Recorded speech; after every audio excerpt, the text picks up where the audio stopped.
Morning Business. Il y a le fantôme de l'opéra, puis il y a le fantôme de l'économie. C'est peut-être l'inflation, parce qu'on en parle, et puis là on voit les chiffres.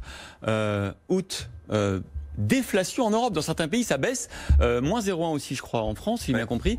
Est-ce que ça ne dépend pas un peu les affirmations d'un certain Jean-Marc Daniel qui nous disait que l'inflation était inéluctable? Alors, je vais laisser Jean-Marc répondre très rapidement. Il faut regarder, il y a le phénomène d'août. Phénomène Covid, phénomène d'août. C'est vrai que c'est la première fois qu'on a un territoire négatif pour l'inflation en zone euro depuis 2016. Ça confirme, moi, l'idée que je me fais qu'il y a plus de force qui pousse à l'absence d'inflation, à mon avis, aujourd'hui, que de force, on va y revenir dans le détail, que de force qui pousse à la reprise de l'inflation. Je n'utiliserai pas le terme de déflation aujourd'hui, hein, c'est un peu tôt. Après, qu'est-ce qui s'est passé là ? Concrètement, il y a eu la baisse de la TVA en Allemagne, qui a joué. Bien sûr. Il y a également eu énormément de promotions dans le domaine des loisirs, dans le domaine du tourisme. Il y a aussi eu le report des périodes de soldes. Tous ces éléments-là ont joué à la baisse. Hein, il y a sans doute aussi la baisse des prix dans les pays touristiques comme l'Italie, la Grèce, l'Espagne. On voit que les prix ont baissé là-bas. Hein. Oui, alors il y a une baisse des prix de l'énergie quand même. La composante énergie est importante, même si on regarde l'inflation d'un côté ou l'inflation sous-jacente de l'autre. La sous-jacente, hors prix de l'énergie, elle reste un petit peu positive, mais enfin elle est à son plus bas niveau historique. Hein, à plus 0,4.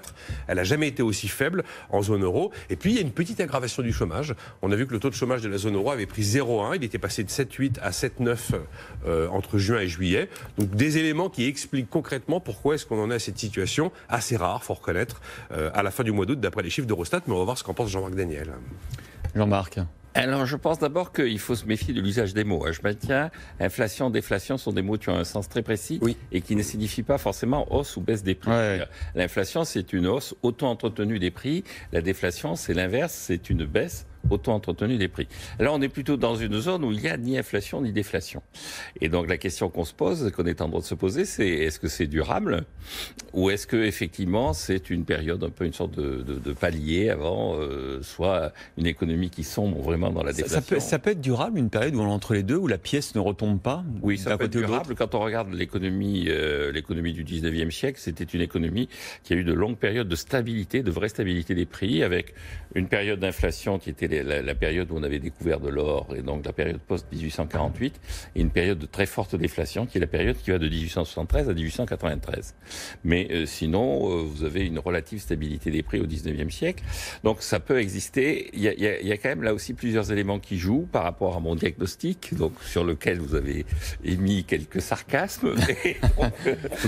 Faut bien vous taquiner un petit peu, Jean-Marc. Je les ai pris en bonne part, rassurez-vous. Et donc, premier élément, quand même, la quantité de monnaie en circulation continue à augmenter et on vous retrouve. Ah oui, là on est d'accord. Oui, oui. De baisse de vitesse de la circulation de la monnaie ou de trappe à liquidité. D'épargne. On est plutôt friedmanien ou keynésien et donc le matelas, on met beaucoup sur le matelas. Hein. Le matelas, et donc vous avez quand même la quantité de monnaie en circulation qui sur un an en zone euro a augmenté de 10%. Ouais. Le deuxième élément, c'est que l'économie n'est toujours pas déconfinée. C'est-à-dire que vous le dites, hein, le tourisme ne fonctionne pas en Italie, en Grèce, dans des pays où l'activité touristique est très importante. Et donc, je maintiens, si on veut retrouver une situation de croissance avec une évolution des prix qui soit une évolution des prix, je dirais normale entre guillemets, il faut déconfiner l'économie. En tout cas, il faut arrêter de tenir un discours totalement anxiogène qui conduit les gens effectivement à se constituer, sinon une épargne de précaution, du moins une thésaurisation de précaution. Et puis le dernier élément que je mettrai en avant, le fait que si jamais l'inflation repart, vu la quantité de monnaie en circulation qui a été, ce sera très violent, c'est-à-dire qu'il faut se méfier, on peut passer à des niveaux d'inflation très rapidement. Votre pronostic, Jean-Marc? Je pense que d'ici à la fin de l'année, on restera sur cette phase de stabilité des prix. En revanche, je maintiens que je pense qu'en 2021-2022, on va avoir des poussées d'hausse de prix. Le vôtre, Nicolas? Moi, je la vois plutôt encore comme un fantôme pendant assez longtemps. D'ailleurs, il n'y a qu'à voir ce qui s'est passé aux États-Unis après Jackson Hole.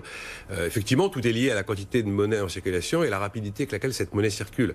Simplement, on avait théoriquement une inflation qui, dans le passé, compte tenu de ce qu'on observait bien avant le Covid, aurait dû exister sur les biens et les services comme elle avait toujours existé sur les biens et les services quand la quantité de monnaie augmentait et quand le chômage reculait, puisqu'on était dans une période où pas mal de pays commençaient à arriver vers le plein emploi. C'est plus ce qui se produit.